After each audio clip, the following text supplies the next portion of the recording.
जय हिंद।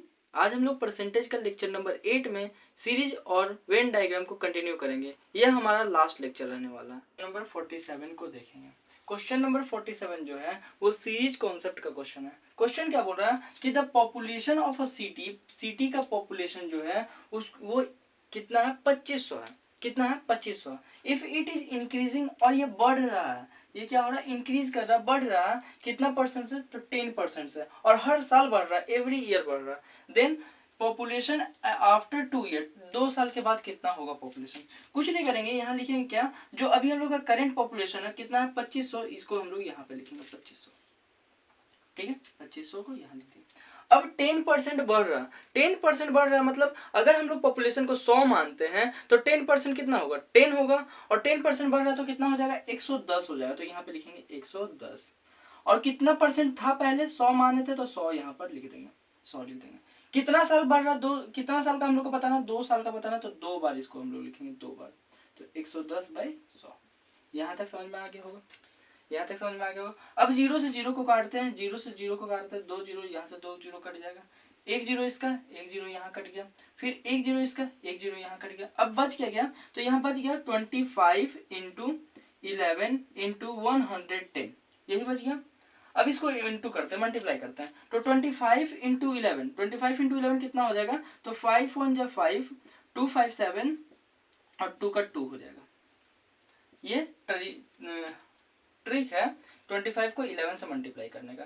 क्या करते हैं, 25 को जब भी 11 से मल्टीप्लाई करना रहे तो 20 आगे जो लास्ट वाला 1 डिजिट है उसको लिख देते हैं, फिर दोनों डिजिट को सम करके लिख देते हैं, और फिर जो फर्स्ट वाला डिजिट रहता है उसको लिख देते हैं। अब 25 110 से मल्टीप्लाई होगा, तो 110 से जब मल्टीप्लाई होगा तो फिर से वही करेंगे, 5 को लिखेंगे, फिर 5 और 7 कितना हो जाएगा, 12, तो 12 यहाँ लिखेंगे, यहाँ 12 लिखेंगे, 1 कैरी रखेंगे, फिर 7 और 2 कितना हो जाएगा, 7 और 2 कितना हो जाएगा, 9, और 1 10, 10 का 0 लिखेंगे, 1 कैरी रखेंगे, और 2 1 जा 2, और 1 कैरी 3 हो जाएगा, और एक ये 0 आ जाएगा। तो इतना पॉपुलेशन अभी 2 साल के बाद होगा। ये इसका आंसर होगा, कितना होगा, 3030250, ये इसका आंसर होगा। आई होप समझ में आ गया होगा। एक बार इसको रिवीजन कराते हैं। क्या क्वेश्चन बोल रहा है 47 नंबर, कि अगर कोई सिटी का पॉपुलेशन करेंटली जो है 2500 है, 2500 है, और ये इंक्रीज कर रहा है, ये क्या हो रहा है, इंक्रीज कर रहा है, और कितना परसेंट से इंक्रीज कर रहा है, 10% से इंक्रीज कर रहा है, तो 2 साल के बाद कितना पॉपुलेशन होगा।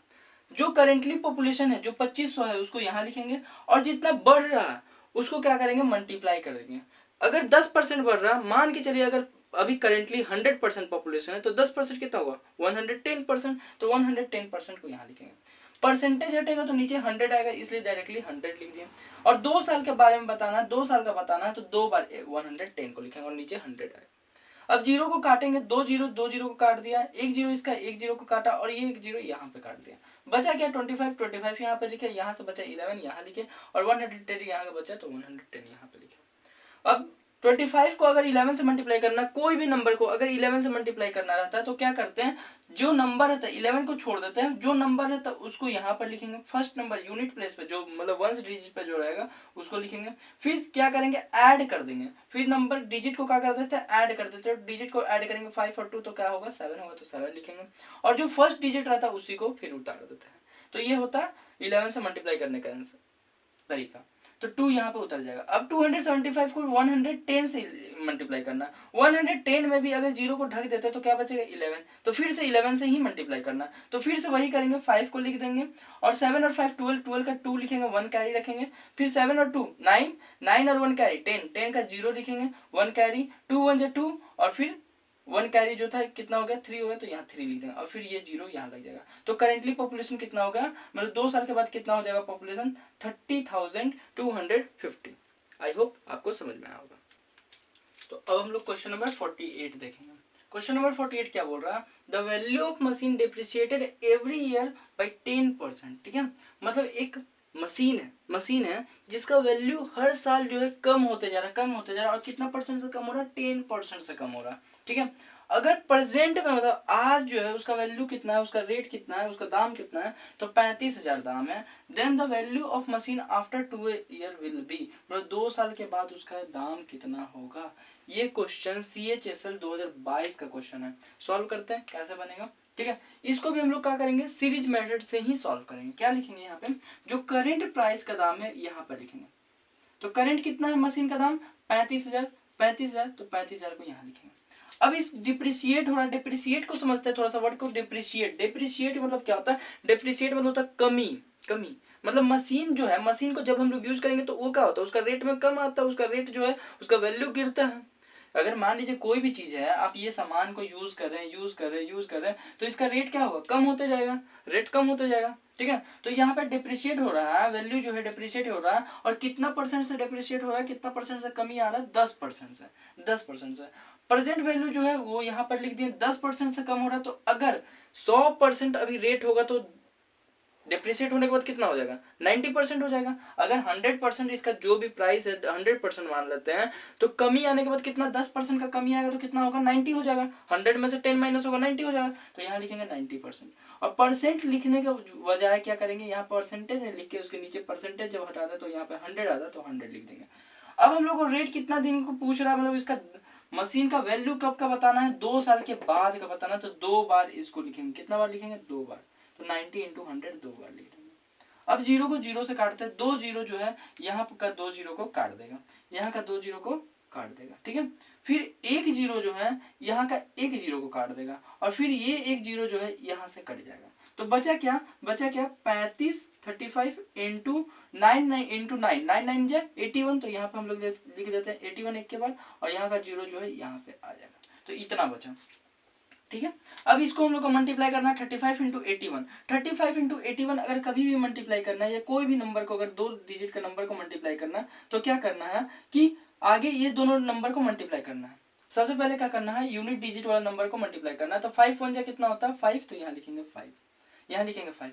अब क्या करना है, इस क्रॉस मल्टीप्लाई करना है, इसको इससे और इसको इससे। ठीक है, तो 3 1 कितना होता है 3, यहाँ पर लिख लेना 3, और 8 5 कितना होता है 40, और दोनों को प्लस कर देना। तो दोनों को प्लस करेंगे तो कितना होगा 43। तो यहाँ पे लिखना है 3, और 4 जो है कैरी रख लेना। 4 क्या करना है, इसका कैरी रख लेना है। अब क्या करना है, सिंपल इसको मल्टीप्लाई कर देना है। जो फर्स्ट वाला डिजिट है ये लोग को मल्टीप्लाई कर देना। तो 8 3 24, और 24 और 4 कितना हो जाएगा 28। तो यहाँ लिख देना है 28। बस हो गया, मल्टीप्लीकेशन खत्म। तो यहाँ पे लिख देंगे 2 8 3 5, और यहाँ का जीरो जो है यहाँ पे जीरो लगा देंगे। तो इतना रेट हो जाएगा, इतना दाम हो जाएगा 2 साल के बाद। मशीन का दाम जो है इतना घट कर हो जाएगा, कितना हो जाएगा 28,350 हो जाएगा 2 साल के बाद। यहाँ पे लिख लेते हैं, इसका आंसर क्या है 28,350, 28,350 रुपया हो जाएगा। एक बार समझाते हैं इसको। ठीक है, क्वेश्चन नंबर 48 क्या बोल रहा है, फिर से रिवीजन करवा रहे हैं। क्या लिखा हुआ कि जो मशीन का दाम जो है, मशीन जो है एक मशीन है, उसका रेट हर साल 10% से डिप्रिशिएट कर रहा है। डिप्रिशिएट मतलब कमी आ रहा है, उसका रेट में हर साल 10% का गिरावट आ रहा है।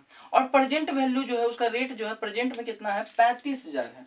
कितना है 35,000 है। तो 2 साल के बाद कितना होगा, जो भी प्रेजेंट में है उसको यहाँ पर लिखना है, और यहाँ पर देखना है कि क्या 35,000 लिख लिया, उसके बाद फिर मल्टीप्लाई कराना। और किस नंबर से मल्टीप्लाई करना है, जिस नंबर जितना परसेंट से उसमें कमी आ रहा है उससे मल्टीप्लाई करना है। तो इसमें कितना परसेंट से कमी आ रहा है 10% से। अगर हम लोग मान लेते हैं कि कोई चीज 100% है और 10% से कमी आ रहा है, तो कितना परसेंट हुआ 90% हुआ। 100% में से 10% माइनस करेंगे तो कितना होगा 90%। तो यहाँ लिखेंगे 90, और परसेंटेज ना लिख के उसके नीचे क्या लिख देंगे, परसेंटेज का साइन हटेगा तो 100 आएगा, तो 100 को लिख देंगे। कितना साल का बताना है, तो 2 साल का बताना है, तो 2 बार इस चीज को लिखेंगे। ठीक है, उसके बाद फिर क्या करेंगे, 2 को जीरो से 2 को जीरो काट देंगे, फिर 1 को जीरो जो है यहाँ से 1 को जीरो से कट जाएगा, और 1 को जीरो यहाँ से कट जाएगा। अब फिर क्या बचा हम लोग पास 35 बचा, और इधर 9 बचा, और इधर 90 बचा। तो ये लोग दोनों को मल्टीप्लाई करके इधर 35 लिख दिया, और ये 9 9 जा 81 होता, तो 81 लिख दिया, और ये जीरो को यहाँ उतार दिया। अब 35 को 81 से मल्टीप्लाई करना, कभी भी कोई भी नंबर को मल्टीप्लाई करना 2 डिजिट का, तो और दो डिजिट वाला मल्टीप्लाई करने के लिए क्या करते हैं कि सिंपल फर्स्ट नंबर को, जो फर्स्ट डिजिट है वंस प्लेस में जो 5 और 1, इसको मल्टीप्लाई कर देते हैं और लिख देते हैं। तो लिख देंगे तो 5 1 क्या होगा 5 होगा, यहाँ लिख देंगे।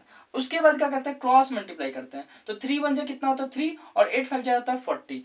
दोनों क्रॉस मल्टीप्लाई के बाद जो आंसर आता है दोनों को जोड़ देते हैं। तो कितना हो गया 8 5 जो 40, और 3 1 3 कितना हो गया 43 हो गया। दोनों जोड़ने के बाद 43 होगा।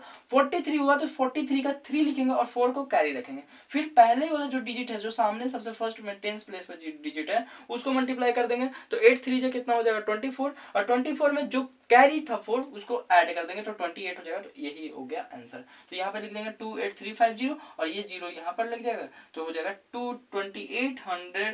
28,350। आई होप आपको समझ में आया होगा। अब हम लोग देखेंगे क्वेश्चन नंबर 49। क्वेश्चन नंबर 49 जो है वो वेन डायग्राम का क्वेश्चन है। पढ़ते हैं क्वेश्चन नंबर 49 वो क्या है। और क्वेश्चन नंबर 49 जो है सीपीयू 2019 का क्वेश्चन, बहुत आसान क्वेश्चन है, तुरंत समझ में आएगा। क्वेश्चन क्या बोल रहा है, इन एन एग्जामिनेशन, एक एग्जामिनेशन हुआ, एक एग्जाम हुआ जिसमें से 53% कैंडिडेट जो है वो फेल हो गया साइंस में। साइंस में 53% कैंडिडेट फेल हो गया और 48% कैंडिडेट जो है वो मैथ में फेल हो गया। If 40% failed in both subject, दोनों सब्जेक्ट में कितना परसेंट, 40% फेल हो गया, तो then what percentage pass in both subject, दोनों सब्जेक्ट में पास होने वाले कितने परसेंट है। सबसे पहले थोड़ा सा बात को समझते हैं वेन डायग्राम के बारे में। वेन डायग्राम में एक फॉर्मूला होता है A union B. A union B का एक फॉर्मूला होता है, समझते हैं बात को। ए यूनियन बी समझने से पहले थोड़ा सा वेन डायग्राम, इसका डायग्राम बनाता है, ठीक है। 53% कैंडिडेट फेल हो गया, तो ये मान लीजिए साइंस है, साइंस है, और इसमें कितना परसेंट फेल हो गया, 53%, ठीक है। उसके बाद क्या बोल रहा है कि 48% fail in mathematics and 40% fail in both subject, दोनों सब्जेक्ट में फेल हो गया। तो ये होगा 40% दोनों सब्जेक्ट में फेल होने वाला, ये होगा 40% दोनों सब्जेक्ट में फेल होने वाला। इस कलर से लिख देते हैं ज्यादा अच्छा समझ में आएगा, ठीक है। 40% जो दोनों सब्जेक्ट में फेल होने वाला, और यहाँ पर 48% जो मैथ में फेल होने वाला है, ठीक है। ये मैथ में फेल होने वाला 48% है। अब इसको हम लोग मान लेते हैं ए और इसको मान लेते हैं बी। अब ए यूनियन बी का एक फॉर्मूला होता है, क्या, ए यूनियन बी का फॉर्मूला होता है, क्या होता है कि A plus B minus A intersection B, A intersection B, ये फॉर्मूला होता है, ठीक है। मतलब ए इसका जो साइंस का है इसको प्लस करेंगे, मैथ वाला प्लस करेंगे, और ए इंटरसेक्शन मतलब क्या है, तो जहां पर दोनों मिल रहा इसको क्या करेंगे, माइनस करेंगे। इसको माइनस करेंगे तो ए यूनियन बी का फॉर्मूला मतलब ए यूनियन बी निकल जाएगा, ठीक है। अब समझते हैं बात को कि यहाँ पर क्या बोल रहा है कि मैथ में जो है फेल करने वाले 48% है और 53% साइंस में फेल करने वाले हैं, समझते बात को। और 40% दोनों फेल हो गया। सबसे पहले हमको निकालना क्या है कि पास होने वाले कितने परसेंट बच्चे हैं, ये हमको आंसर चाहिए। अगर हमको ये बात पता चल जाए कि फेल परसेंटेज कितना है तो हम लोग पास परसेंटेज भी निकाल लेंगे। तो सबसे पहले हम लोग यहाँ पे निकालेंगे फेल परसेंटेज कितना है, मतलब कितना बच्चा है जो फेल हो चुके हैं, ये चीज को निकालेंगे। तो फेल परसेंटेज निकालने के लिए क्या करेंगे, ए यूनियन बी करेंगे, और इसमें ए का कितना है 53, तो यहाँ पे लिखेंगे 53%, प्लस बी कितना है 48%, तो यहाँ पे लिखेंगे 48%, और माइनस करेंगे इंटरसेक्शन वाला को, माइनस करेंगे तो 40% माइनस करेंगे, 40% माइनस करेंगे इस फॉर्मूला के थ्रू। तो यहाँ से हम लोग को पता चल जाएगा कि कितना परसेंट बच्चा फेल है, ठीक है, फेल कितना परसेंट है, ये चीज पता चल जाएगा। अब 53% से 48 में से अगर 40 माइनस होगा तो 8 हो गया, और 8 में यहाँ पर 53 जोड़ेंगे तो कितना हो जाएगा 61%, मतलब 61% बच्चा जो है फेल हो चुका है, 61% बच्चा जो है फेल हो चुका है, ठीक है। अब इसके बाद हम लोग को निकालना पास। तो अगर टोटल जो है, टोटल यहाँ पे लिख लेते हैं, टोटल बच्चा जो है, टोटल कभी भी एग्जाम देने वाला 100% बच्चा होंगे, 100% होंगे।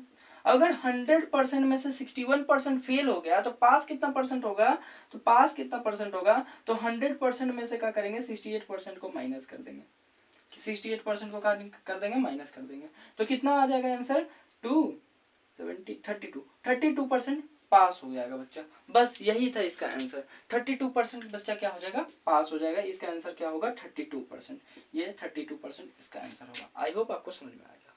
हम लोग इस क्वेश्चन को रिवाइज कर लेते हैं एक बार। क्या बोल रहा है 49 को नंबर क्वेश्चन कि 53% कैंडिडेट जो है फेल हो गए हैं साइंस में, 48% मैथ में फेल हो गया, और 40% जो है दोनों सब्जेक्टों में फेल हो गया। मतलब समझते हैं साइंस में जो फेल हुआ होगा 53% जो फेल हुआ होगा, उसमें 40% जो बोथ वाला, समझिए बात को कि बोथ वाला समझते हैं, 40% जो 40% बच्चा है वो साइंस में भी फेल है, मैथ में भी फेल है। मतलब ये जो है काउंटिंग जो है 40% का साइंस में भी एक बार हो चुका है और मैथ में भी एक बार हो चुका है, मतलब 2 बार काउंटिंग हो चुका है। इसलिए हम लोग क्या करते हैं, जब भी ए यूनियन, मतलब अगर हम लोग को पूरा पता करना है कि दोनों सब्जेक्ट में मिलाकर फेल कितना परसेंट किए हैं, तो क्या करते हैं इंटरसेक्शन को माइनस कर देते हैं, ये दोनों को जोड़ के इसको इंटरसेक्शन को माइनस कर देते हैं, ठीक है, समझते हैं। अब क्वेश्चन को बनाते हैं। अगर यहाँ पे क्वेश्चन जो पूछ रहा है कि कितना % बच्चा पास हुआ है, अगर हमको ये पता चल जाए कि कितना % बच्चा फेल हुआ है तो हम पास निकाल देंगे 100 में से माइनस करके, क्योंकि टोटल बच्चा कितना % होता है 100%, तो 100% में से माइनस करके निकाल देंगे। कैंडिडेट कितना 53% कैंडिडेट जो है वो मैथ साइंस में फेल हुआ, तो यहाँ पे लिख दिया साइंस में फेल होने वाला 53%। 48% कैंडिडेट जो है मैथ में फेल हुआ, तो यहाँ पे लिख दिया 48% मैथ में फेल होने वाला, और दोनों में फेल होने वाला 40%, तो यहाँ पे लिख दिया 40%। अब हम लोग को निकालना है फेल कितना % किया है, कितना % किया है, तो 53%, 53% ए का 53% लिख दिया, बी का 48%, तो बी का 48% लिखे हैं, और ये जो बीच में 2 बार जो गिना जा रहा है इसको क्या कर दिया 40% माइनस कर दिया, ये दोनों को जोड़ के इसको माइनस कर दिया। अगर आपको फॉर्मूला याद नहीं होता मत कीजिए याद, बस आपको इस चीज को समझ लीजिए कि अगर 53% यहाँ पर प्लस हो जा रहा है, साइंस में फेल होने वाला है, और 48% यहाँ पर फेल होने वाला मैथ में, तो ये 40% जो है ये 2 बार नहीं काउंट हो जा रहा है, एक बार साइंस की तरफ से काउंट हो जा रहा है, एक बार मैथ की तरफ से काउंट हो जा रहा है, 2 बार काउंट हो जा रहा है, इसलिए इसको 40% को माइनस कर रहे हैं, बस इस चीज को याद रखिए। तो 53 पे 48 को ऐड करेंगे और फिर 40 को माइनस करेंगे तो कितना % आएगा 61%। अब टोटल बच्चा कितना % होगा 100%, 100% में से 68% अगर माइनस करेंगे तो कितना आंसर आ जाएगा 32%, जो कि इसका आंसर है कि कितना बच्चा पास हुआ है तो 32%, क्योंकि 68% बच्चा फेल हुआ है और 100% बच्चा टोटल बैठा था, तो 100% में से 68% माइनस करेंगे तो आंसर कितना होगा 32%। आई होप आपको समझ में आ गया होगा। लोग देखेंगे क्वेश्चन नंबर 50 को। क्वेश्चन नंबर 50 क्या बोल रहा है कि इन एन एग्जामिनेशन, एक एग्जामिनेशन है जिसमें 35% 35% स्टूडेंट जो है फेल हो गए हैं मैथ में। मैथ में कितना % फेल हो गए हैं 35%। 45% स्टूडेंट जो है वो फेल हो गए हैं इंग्लिश में। इंग्लिश में कितना % फेल हो गए 45%, और 20% बच्चे जो हैं वो फेल हो गए हैं दोनों सब्जेक्टों में, दोनों सब्जेक्टों में। How much student pass in both subject, ठीक है, तो दोनों सब्जेक्टों में पास कितने स्टूडेंट किए हैं। सबसे पहले अगर हमको ये बात पता चल जाए कि कितने बच्चे दोनों सब्जेक्टों में फेल हैं, ये बात पता चल जाए तो हम लोग पास भी निकाल सकते हैं 100 में से माइनस करके, क्योंकि टोटल बच्चा कितना होगा 100% होगा, 100 में से माइनस करके निकाल सकते हैं। तो पास परसेंटेज कैसे निकालेंगे, सबसे पहले क्या करेंगे, सबसे पहले समझेंगे इसका यूनियन का फॉर्मूला देखेंगे। अगर किसी को यूनियन का फॉर्मूला आता है, यूनियन का फॉर्मूला क्या होता है, ए यूनियन बी का फॉर्मूला होता है A plus B plus B minus A intersection B, A intersection B, A intersection B, ये फॉर्मूला होता है। जिसको आता है ठीक है, जिसको नहीं आता कोई दिक्कत नहीं। बस इस बात को याद रखना है कि अगर यहाँ पे देखिए मैथ में जो पास किए कितना 35% बच्चे, तो यहाँ पे ड्राइंग बना लेते हैं, ड्राइंग से ज्यादा अच्छा समझ में आया। 35% मैथ में पास हो गए हैं, मैथ में पास होने वाले, मैथ का है ये, मैथ का है फेल हुए वाला है। फिर इंग्लिश का कितना है, इंग्लिश का है 45%, तो यहाँ लिख लेते हैं 45%, और बोथ दोनों सब्जेक्टों में फेल होने वाले क्या है 20%, यहाँ लिख देते हैं। बस इस बात को याद रखना है कि जब यहाँ पे 35% बच्चा मैथ में फेल हुआ होगा तो, और जब 45% बच्चा इंग्लिश में फेल हुआ होगा, तो यहाँ पर दोनों तरफ से क्या हुआ 20% जो फेल हुआ है बच्चा दोनों तरफ से, ये 2 बार ऐड हो चुका है, इसको माइनस करना है। मतलब बोथ वाला को, बस इस चीज को याद रखना कि बोथ वाला चीजों को जितना % बोथ के साथ है उसको माइनस करना है, बाकी सबको प्लस कर देना है। ठीक है, तो बनाते हैं इस क्वेश्चन को। नंबर ऑफ स्टूडेंट फेल कितने बच्चे हैं, कितने % बच्चा फेल है, तो कितना %, टोटल बच्चा कितना % है, टोटल बच्चा होगा 100%, इस बात को याद रखना है। अभी यहाँ पे कितना लिखा हुआ, मैथ का कितना % है 35% फेल है, तो यहाँ लिखेंगे 35%, यहाँ लिखेंगे 35% प्लस इंग्लिश में कितना % फेल हुआ है तो 45%, तो यहाँ लिखेंगे 45%, और दोनों सब्जेक्ट में कितना % फेल हुआ है 20%, जिसको माइनस करना है, जिसको माइनस करना है, क्योंकि वो 20% जो है एक बार का हुआ को 35% में ऐड हुआ होगा, एक बार क्या होगा ऐड हुआ होगा 45% में, ये बीच में ना आ रहा है, बीच में आ रहा है, तो एक बार 35 तरफ से भी है, एक बार 45 के तरफ से भी है, तो 2 बार हो चुका है, इसलिए एक बार क्या करेंगे माइनस कर लेंगे, तो यहाँ पे माइनस कर लेंगे 20% को। अब बनाते हैं आगे। अब 35% यहाँ लिख लेते हैं। अगर 45 में से 20 माइनस होगा तो कितना बचेगा 25 बचेगा, तो यहाँ 25 हो गया। अब दोनों को जोड़ेंगे तो कितना हो गया 5 5 10 हो गया, और 20 और 30 50 हो गया, तो 60% बच्चा जो है फेल कर गया है बोथ सब्जेक्ट में। दोनों सब्जेक्ट में फेल करने वाला कितना बच्चा है 60%। हमको निकालना क्या है, कितना बच्चा पास हुआ है दोनों सब्जेक्ट में, कितना बच्चा पास हुआ है दोनों सब्जेक्ट में, तो टोटल बच्चा कितना होगा 100%। ठीक है, यहाँ पे निकालते हैं पास वाला, टोटल बच्चा कितना होगा 100%, 100% लिखे। फेल किया कितना है 60%, तो माइनस कर दिए 60% से, 60% से माइनस कर दिए। 100% में से 60% माइनस होगा तो कितना परसेंट आएगा 40%, तो 40% बच्चा जो है पास हुआ है। आई होप आपको समझ में आया होगा। अब इसको एक बार रिवीजन करा देते हैं। क्या बोल रहा था कि 35% बच्चा जो है मैथ में फेल हो चुका है, 45% बच्चा जो है इंग्लिश में फेल हो गया, और 20% बच्चा जो दोनों में फेल हो गया।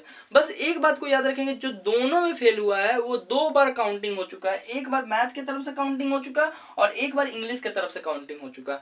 2 बार काउंटिंग हो चुका है तो उसको क्या करेंगे, माइनस करेंगे। ठीक है, तो अगर हमको यहाँ पर बताना क्या है, यहाँ पे हमको बताना है कितना परसेंट बच्चा जो है दोनों सब्जेक्टों में पास हुआ है, इस बात को बताना है। तो हम क्या करेंगे, आगे हम लोग निकाल लेंगे कितना बच्चा जो है दोनों सब्जेक्टों में फेल हुआ है, कितना बच्चा फेल हुआ, इस चीज को निकाल लेंगे। तो फेल परसेंटेज निकालने के लिए क्या करेंगे, यहाँ पे मैथ का परसेंटेज लिख लेंगे, कितना परसेंट 35% लिख लेंगे। फिर यहाँ पर इंग्लिश का लिख देंगे 45%, तो यहाँ पे इंग्लिश का लिख देंगे। और दोनों जो फेल हुआ दोनों सब्जेक्ट में वो 20% है, इसको हम लोग क्या करेंगे, माइनस करेंगे। ये दोनों को जोड़ेंगे, 35 और 45 को जोड़ेंगे और 20% वाला को माइनस करेंगे। इसलिए माइनस करेंगे क्योंकि ये 2 बार काउंटिंग हो चुका है, एक बार माइनस करेंगे तभी एग्जैक्ट नंबर पता चलेगा। जब हम लोग माइनस कर रहे हैं तो कितना बचा 25 बचा, और 35 और 25 कितना होता है 60%। तो फेल हम लोग को पता चलेगा कितना परसेंट है 60%। अगर कोई क्लास में 60% बच्चा फेल हो चुका है तो कितना परसेंट बच्चा पास होगा, टोटल क्लास में कितना परसेंट बच्चा होता है 100%, और 60% फेल हो चुका है तो कितना परसेंट पास होगा 40%। 100% में से 60% को माइनस कर लेंगे। वही चीज यहाँ पर किया क्या कि पास परसेंटेज निकलने के क्या किए, 100% में से 60% को माइनस किया और आंसर आ गया 40%। आई होप आपको यहाँ तक समझ में आ गया होगा। तो क्वेश्चन नंबर 51 जो है वो क्या बोल रहा है, इन एन ऑफिस, एक ऑफिस में 55% पर्सन को टी पसंद है, 60% को कॉफी पसंद है और 45% को दोनों पसंद है। तो कितना परसेंट पर्सन होगा जिसको एटलीस्ट कम से कम एक ड्रिंक पसंद होगा, ये निकालना है। और ये जो है ये आपको होमवर्क रहेगा, इसका आंसर जो है आपको कमेंट में बताना है। आई होप आपको पूरा परसेंटेज समझ में आया होगा। ये हमारा लास्ट वीडियो था, आपको समझ में आया होगा। Thank you.